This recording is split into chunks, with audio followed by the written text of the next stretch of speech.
c'est à travers Hachimi Goïta va comprendre qu'on souffre. Le kilo de sucre, c'est 1500. L'heure où je vous parle, il faut être un musulman de haut niveau pour pouvoir accepter la souffrance. Tel est en effet le désarroi des habitants de deux villes.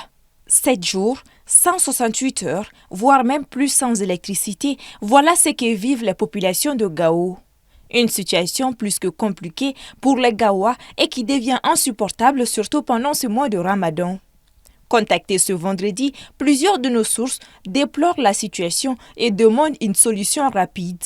Et cet impact joue surtout sur l'économie des femmes et dans ce mois de carême, par l'utilisation des frigos, parce que les femmes vendent leurs glaces, elles font les djinjimbéré, les sirops et surtout le problème de coupure, c'est surtout sur la santé des vieilles personnes. Et ça favorise aussi l'insécurité dans la ville. Une semaine, aucune ampoule n'est allumée dans aucune maison de Gao. Voyez-vous, imaginez-vous un peu ce que ça fait. Alors que les gens travaillent avec l'électricité. Il y a les commerçants, n'est-ce pas, qui ont certains légumes. Il faut forcément de l'électricité pour pouvoir les conserver. Je vous avoue que Gao est dans une situation insupportable. Avec la chaleur, avec les mois de carême, imaginez-vous un peu. Les populations de Gao craignent eux aussi de faire face à la cherté de la vie, comme c'est le cas en ce moment à Menaka, où les denrées alimentaires de première nécessité se font rares et coûtent excessivement cher, car leurs prix ont doublé ou triplé.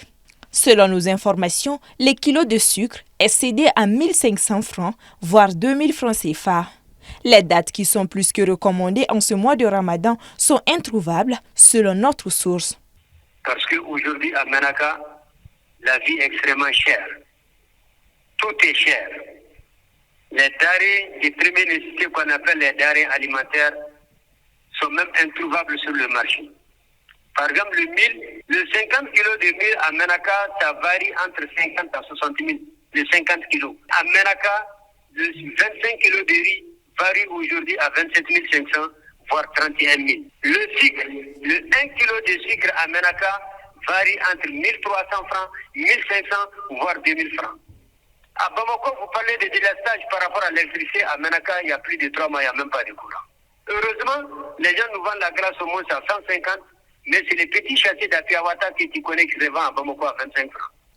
Plusieurs habitants craignent une révolte des populations si rien n'est fait en urgence pour solutionner cela. À Menaka, la ville se vide de ses habitants qui s'exilent à la recherche de meilleures conditions de vie. Aujourd'hui, ces deux régions souffrent le martyre et les habitants appellent de tous les vœux les autorités pour les sortir de cette situation, nous rapportent nos sources sur place.